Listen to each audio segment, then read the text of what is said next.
Hi, everyone. Thanks for jumping on and joining our monthly live webinar that's hosted by Melbourne Weight Loss Solutions.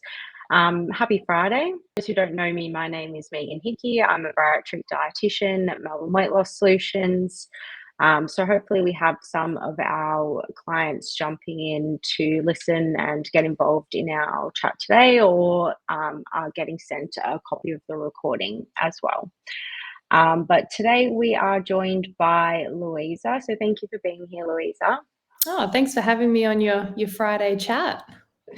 Yes, yeah. So it's great to have you this month because we wanted to focus, I guess, this session a bit around exercise. So Louisa is a principal exercise physiologist at Kieser Australia. So she has a particular interest in cardio, metabolic, and lifestyle health management. And Louisa ultimately also believes in what you can gain from exercise rather than just lose. So that's why I thought she would be the perfect person to chat to us today and give us a bit of insight, a bit around what you can gain from exercise during a weight loss journey. So, yeah, to start off, Louisa, do you want to mention a bit about Kieser and your role there as an exercise physiologist? Yeah, no worries. So I work at Kieser, which is a set of clinics. I think we've got quite a few around Victoria, but we've gone pretty much nationally now into all different states. And my role there is obviously I'm an exercise physiologist, but what that means is if there's any evidence or ever science to back that exercise is useful for particular conditions or pathologies or management of health, that's the things that I specialize in to deliver safe but effective programs for people. Now, that often means that I'm seeing a lot of patients who are undergoing kind of weight management journeys or might have diabetes.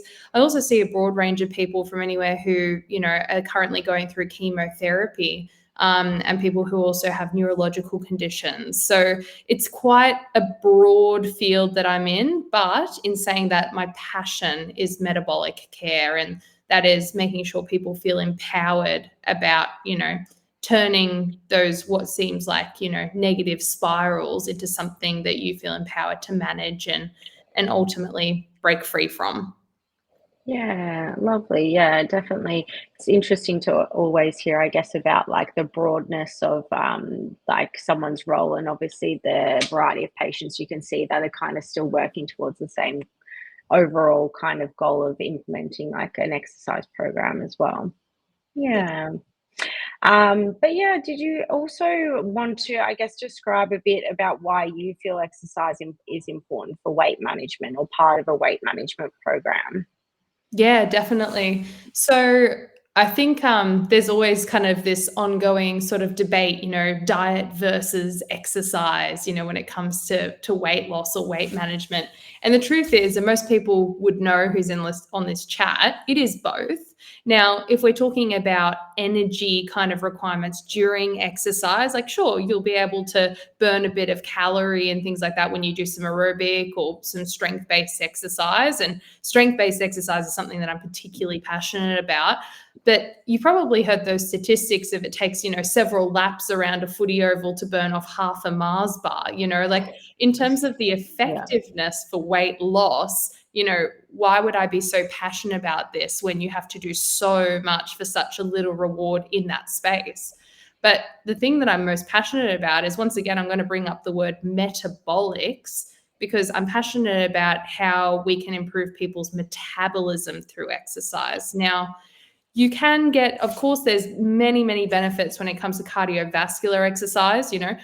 Arguably, your heart is the most, important muscle of your entire body, or not so arguably. But in saying that, when we're looking at people's background energy burn, that's what I mean by metabolism in this phase. So the thing that is, and most people don't know, is 80% of your metabolism is actually your lean muscle mass. So if you're able to optimize that, it means that maybe you can create a body that meets your appetite a little bit more than having to change your appetite for the body that you want. And I feel like that's kind of the conversations that I like leading into. Mm. Yeah, definitely. I often bring that up in my conversations with clients as well, like a bit around how the muscle tissue, yeah, really influences your metabolism. So I think a lot of people do not know that, and it is quite an important thing to discuss for sure. But yeah, so I guess on that topic, like, how do you feel like exercise can impact that energy expenditure and lean muscle mass? Like, is that a bit around increasing the muscle mass, or is it like specific, I guess, kind of programs or? Yeah, definitely. So I think, no matter what, if you're able to increase your lean muscle mass and just your lean muscle mass, when I'm talking about mass here or your overall weight, you're going to have a better metabolism. Like it is quite literally that simple. But in saying that, there are different types of exercise that have different amounts of, energy burn in comparison. So one of the things I like to bring up with some of my patients is, when you're doing something like aerobic based exercise, and aerobic literally means with oxygen. So I'm talking about Mm, walking, things that your body can, continuously do with the demand of oxygen that you're putting through. So things like running, things like swimming, things like cycling.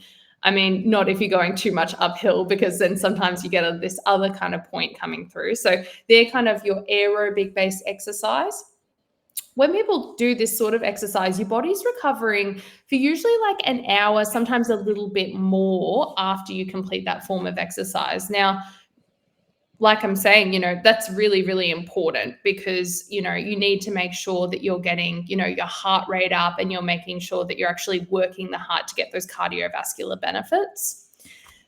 When we're looking about something that's more called anaerobic exercise, well, if aerobic means with oxygen, anaerobic means without oxygen. Now, that means that you're not holding your breath during these exercises, but what it means is your body has to look for alternative fuel sources because the oxygen isn't getting in enough to kind of continuously use that as its main kind of aerobic or, I don't know, your respiratory response. yeah. So with that, I mean, anaerobic exercise are things like, well, obviously sprinting is a big one, but it's also things like high intensity strength training, which is something that we do a lot at Kieser. So it's 2 sessions a week for half an hour, but you're working really hard throughout those 2 sessions that you're doing.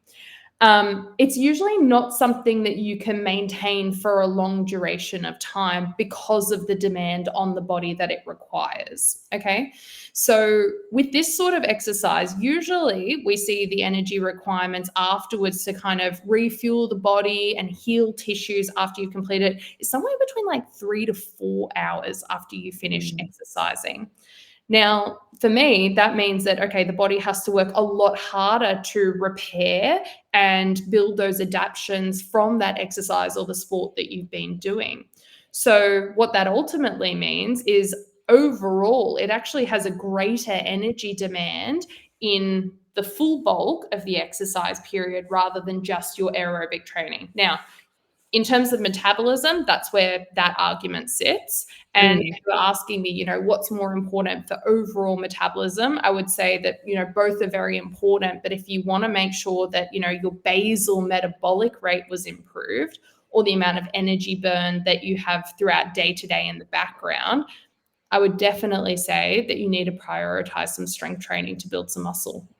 yeah, yeah, definitely. I think, yeah, that was a really great explanation because I find, like, even that conversation, I guess, a bit around the different types of exercise and really kind of understanding what patients are prioritizing in their sense of their program too, as well. So, would you say there are, yeah, any, yeah, more specific benefits to strength training other than you've already kind of mentioned for us, or?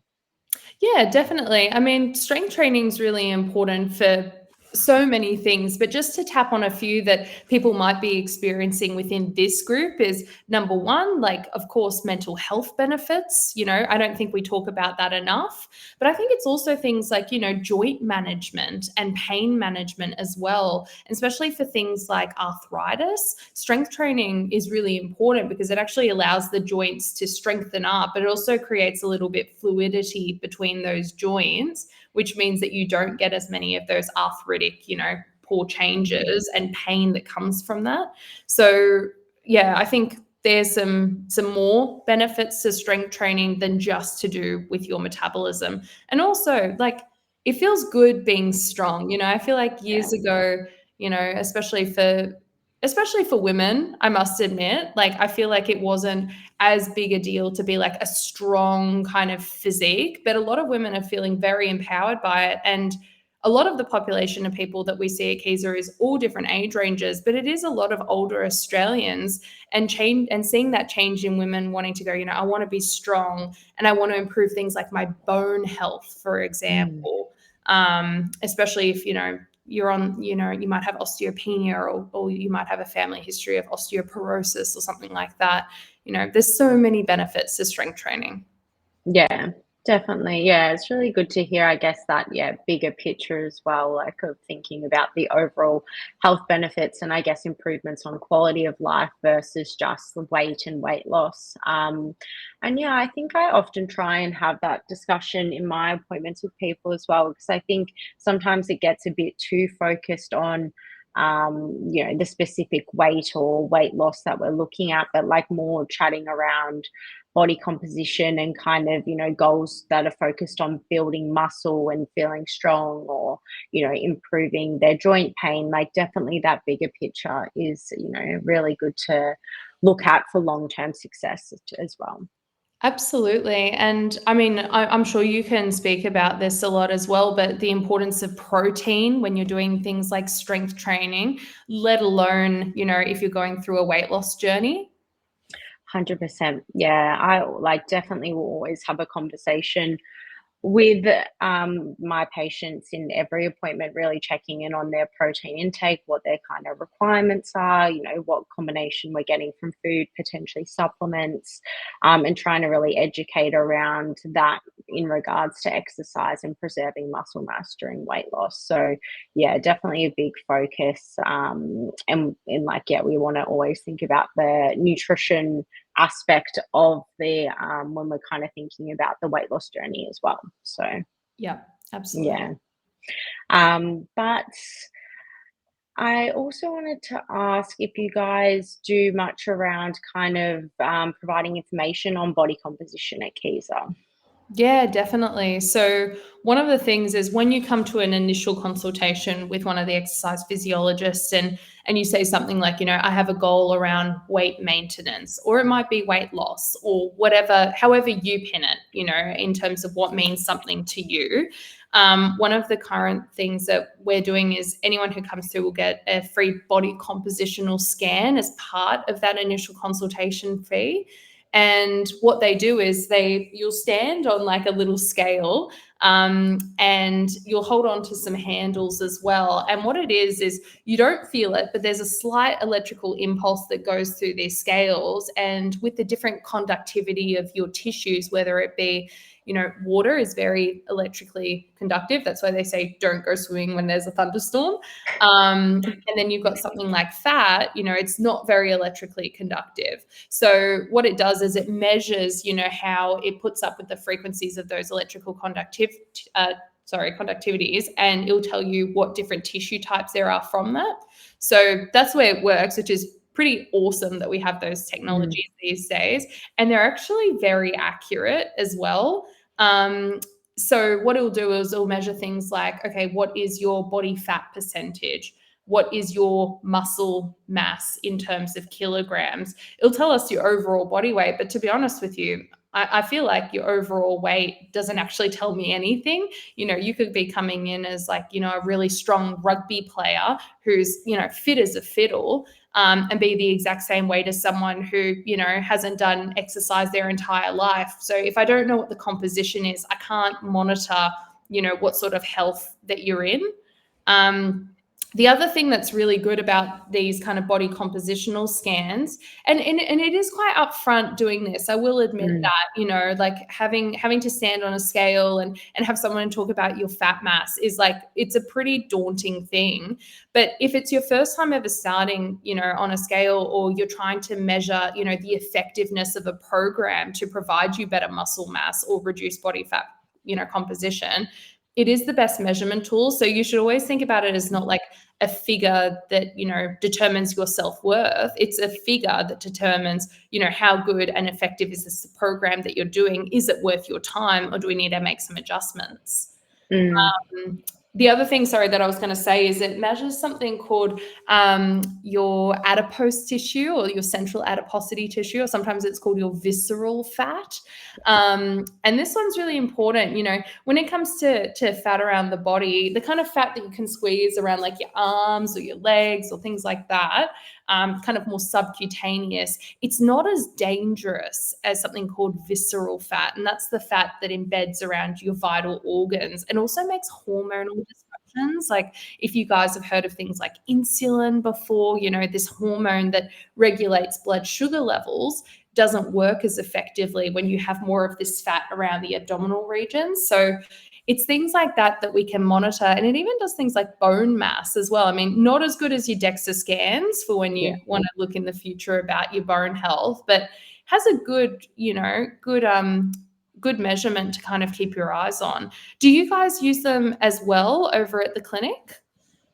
We actually just got a body composition scales last week, which is super exciting. So we are starting to do that in our patient group. So we're offering them in our initial appointments, and yeah, it's something that's going to be really great to be able to provide a bit more information and other areas we can see improvements, or obviously kind of being able to track aspects of like maintaining muscle mass during weight loss and really focusing on body fat loss or visceral fat reduction as well. So yeah, we're very excited. Yeah, and you must see this all the time. I mean, when people go through, severely low calorie diets, or, GLP-1 medications or bariatric surgery, like Mm. the muscle mass loss and what that means for people. Yeah, definitely. So yeah, it's a big discussion point. I find it depends on the level of support, I think, and like the education that people receive when they're having these, kind of restrictive calorie intake diets or medication or even surgery. Sometimes I'll have people come back that may have had that, treatment without any dietetic support or even regular touch points with the prescribing doctor if it is medication. And yeah, we really are seeing that risk of malnutrition and muscle loss in those patient groups. So yeah, I guess it just highlights like the actual importance of doing a program and of pairing certain like treatments or tools with actual lifestyle change and support as well. Absolutely. And you can have weight loss and you can think, oh, that's really healthy. But what is healthy? Like, is weight loss just your definition of healthy? Because if you're losing all this weight, but you're also reducing your overall metabolism, is that optimizing your health fully? Probably not. No.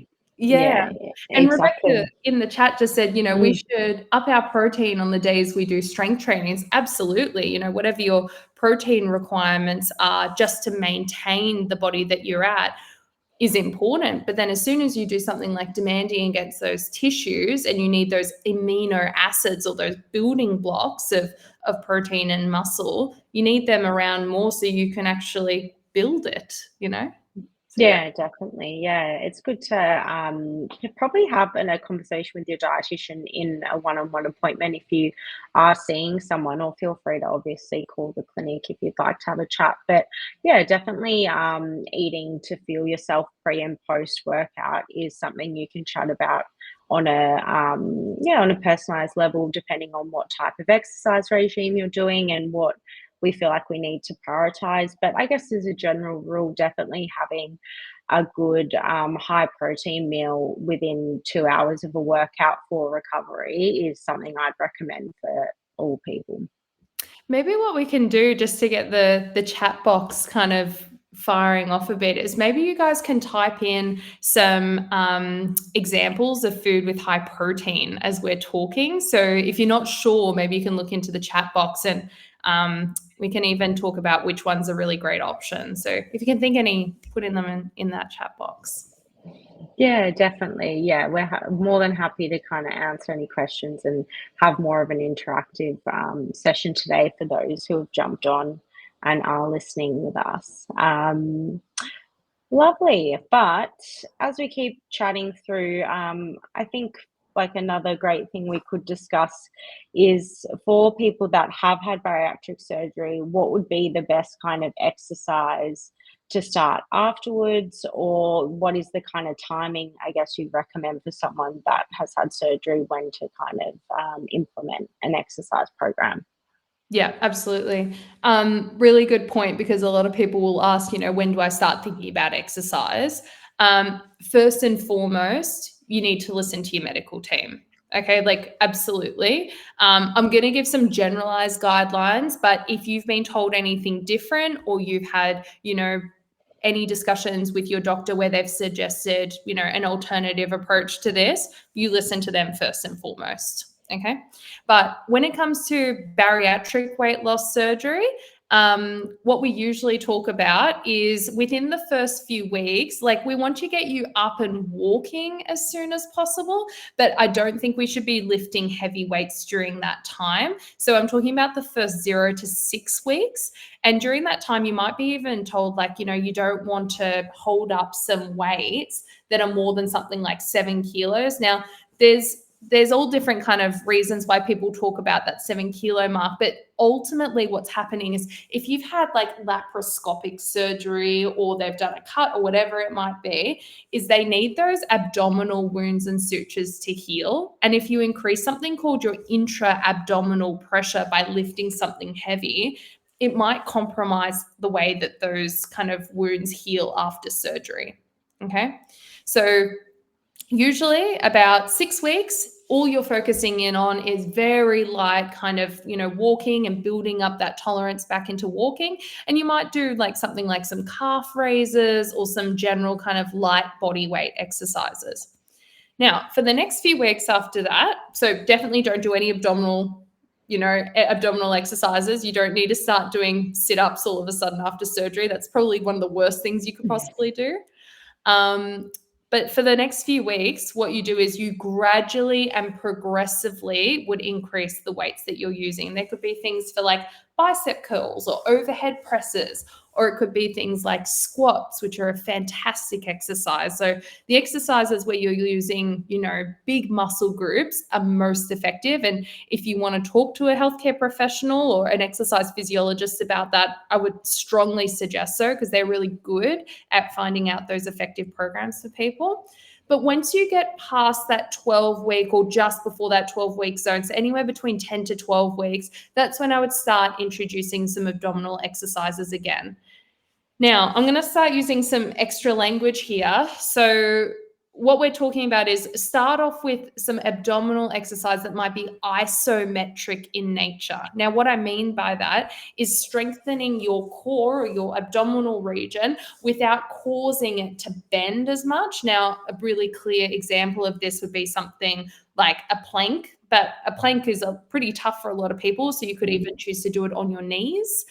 Other exercises would be something like a bird dog exercise where you're on all fours and you alternate by lifting your arm and your leg, but your torso region is getting in a good exercise and good challenge to it, but it's not actually moving. And then once you feel like, okay, I've really nailed that, I'm not getting any issues, you can progress it further to where you start doing concentric work, which is where you start, shortening the region or something like, a curl forward against resistance. Then it would be safe to do that. Now, that's for bariatric weight loss. Okay, so that's the surgery component. If you were to go on something like a very low calorie diet, or you were having something like, an Ozempic or a Manjaro or Wegovy or whatever it is prescription that you've had, the best time to start exercise is probably before you even begin on those medications. Yeah. Yeah, thank you. That was a really good description. And yeah, always check with your medical team around timing of what's recommended in those early days for sure. But a good time to start thinking about when to touch base if you're needing support with an exercise program as well. And I often will bring that up in an appointment before surgery too. It's like what getting thinking about what those goals are and what might be realistic to implement or what might be a long-term kind of goal as well. Yeah, absolutely. Um, we did have a question about exercise specifically from Karen. How often should we do exercise per week, e.g., cardio versus weights? Yeah, that's a really good question. There's the Australian exercise guidelines, which is just for general Australians what we should be doing. And it's pretty much, to accumulate about 150 to 300 minutes. So anywhere between 2.5 to 5 hours of moderate intensity exercise per week. Or if you're doing something a bit more vigorous where your heart rate's a bit higher and you're working harder, or it's harder to breathe through that exercise due to the demand of that exercise, it's anywhere between 75 to 150 minutes for that vigorous intensity. Now, within that combination, like that's a lot that I'm talking about. And you want to have a bit of a variation between moderate to vigorous intensity exercise when it's safe for you to do vigorous spaced, because there's different, benefits from doing vigorous forms of exercise in comparison to just moderate base. But Mm, within that, you need to do muscle strengthening exercises at least 2 days a week. Okay.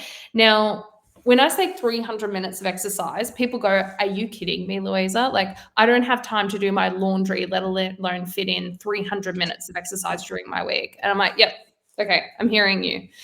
If we're breaking it down, what it means is, okay, 210 of those minutes could be a half an hour walk every day. And if you can't make a half an hour walk every day, maybe you can manage like an hour walk, in between every second day.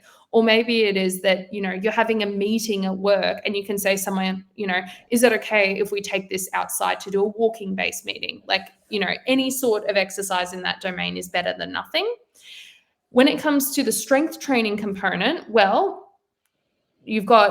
so we just took out 210 minutes and now we're remaining with 90 minutes. You could do something like, either 2 lots of half-hour sessions of really high intensity strength training, or you could even do 2 lots of 45-minute session training, or you could even do something like 3 lots if you're feeling super motivated and you're not starting off with 3 lots of gym training a week, okay? Like no one here is going to go from 0 to 3 sessions a week, okay? So slowly stagger it and progress it, but it could be 3 half-an-hour sessions per week.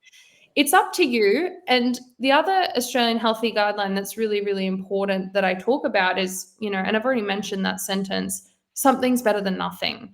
Okay. So mm, if you're starting off and all you can manage is being able to walk to your letterbox and back, but it's more than you did last week or it's more than you did yesterday, that's still better. Okay. So over time, you can progress it, but just start with where you're at. Okay. yeah, I think it's a really, really good point and really good advice that sometimes people always want to go to, I guess, the end result, and they don't really kind of think about the middle steps that takes you to get there. And then, like, often if we're not kind of doing that, we never get there or we never start even. So, yeah, definitely a great point as you're kind of implementing a new program, kind of taking those small steps. Um, Absolutely. I yeah. one story, that which just shows the importance of going slow and maintaining things over time was I saw a bariatric weight loss patient who was one of Michael's patients, actually, Michael Hayes. And starting off, she was at a point where she'd had a lot of children and she didn't make time for herself, but it manifested unfortunately into the way that that she'd gained a lot of weight and she was about 230 kilos in weight. And she was brave enough to actually ask for some help with it. So we had a consultation together, and, I asked her, what can you do at the moment? And she said that even something like sitting and standing from her chair was hard for her. Okay. So that's kind of the level that a lot of people will start at, and there's no shame in where it is. It's just, she was looking at improving things. And from there, we were doing things like her sitting down on her seat and being able to do calf raises just against her own kind of half her body weight. And that was tough for her. Then the next step for her was being able to walk around her house. And that was a big step. The next step from there was walking to her letterbox and back. Then we started getting to the point where she was getting confident enough that she could actually leave her property and go for a walk around the block. Okay. It got to a point where step by step, she was able to do a few laps around the block. And then she had the confidence to go into a gym. And this was where things got really exciting, because she found out that she loved the pool, and being able to do the pool-based exercises was really good with where her body weight was at, because doing things that were body weight were too heavy for her. So being able to take a little bit of that gravity from the pool made the exercises a lot better. And then she found that she really liked the environment. And I kid you not, she is now a swim instructor at one of the pools that she went to when she was gaining that confidence. So wherever you're starting from, just go slowly and steadily. And like you said, it's not a race, okay? It's your health. Yeah, that's really great. I love that example, because I feel like sometimes people will feel a bit nervous to kind of ask for help and kind of start where they're at as well. But just kind of hearing you describe that is really great. Well, anyone has any last questions coming through? We're going to wrap up shortly, but to finish off, Louisa, did you want to kind of just go through, I guess, what kind of offers are available at Kieser for patients, and what like the kind of experience would be in like an initial assessment or in those review sessions? Yeah, definitely. So anyone that's referred through us from this group gets half price off their initial assessment with either a physiotherapist or an exercise physiologist. So if you're dealing with something like, a specific injury, or you're having like really, acute pain and issues like that, and you feel like seeing a physiotherapist is where you need to be at just to get started with exercise, probably suggest with them. But if you're looking more about kind of like the health benefits and the overall kind of plan, I think an exercise physiologist, or sometimes we just call them EPs, would be a good option for you. In that initial assessment, we'll always give you a little bit of a tour of the facility that we have, and we have the most amazing machines that we're able to access, which are these machines that isolate different muscle groups, and people of all different shapes and sizes are able to use the exact same machines, because we can change the settings on them. So someone who's your 92-year-old, and you think I'm joking, I literally have a 92-year-old who's training at our gym. Our clinic, but she can use the exact same machine as the boys from the footy club who come down for rehab purposes come in for. During that initial assessment, we'll talk to you about, okay, what's your health history? Is there any medical conditions that we need to know about? What medications are you on? Flagging those things like, are you having enough protein intake, especially before you start doing strength training? And then we'll always say to you, okay, what are your goals? And we'll start setting up some smart goals for you. Like, what do you want to hit by what amount of time? And we'll also make sure that, they're actually good goals, not too high and not also too low for what we think you can achieve. We'll always do some sort of outcome measures. So it could be things like strength tests. Okay. So how much muscle mass do you have, but how strong are your muscles? We can do things like, body compositional training, measurements. We can even do things like blood pressure, heart rate, all of those quick health checks, and anything else that we think is going to be important. And then at the end of that, we'll sit down with you and we'll come up with a treatment plan together. Okay. So is it that you might need to see me for a few one-on-one sessions, or are you someone who's appropriate to go straight into strength training, where I would build your exercise program in the background, and then it would be delivered by our exercise scientists who deliver that program to you out on the training floor? Okay. Amazing. Yeah, thank you for describing that. That actually definitely paints the picture. And yeah, like we said, we do have a special offer for patients that are at Melbourne Weight Loss Solutions. So if you are interested, obviously feel free to touch base with one of your team or even just call the reception and we can obviously provide that referral for you. But yeah, thank you everyone for joining us and anyone who watches the recording later. We're obviously happy to still answer any questions that come up about this topic. But otherwise, thank you, Louisa, for joining us. It's been amazing. I love listening to you speak about exercise. It's really great. Well, thanks for having me. And thanks also for all the protein sources down in the chat box. And a bonus to know that prawns are on special at Woolies at the moment. So thank you very much, Wendy. I was reading them as they came through. And yeah, thank you for everyone getting involved. If you did have any more questions about protein specifically, I'm always happy to talk about protein. So, all right, awesome. Enjoy the rest of your Friday, everyone.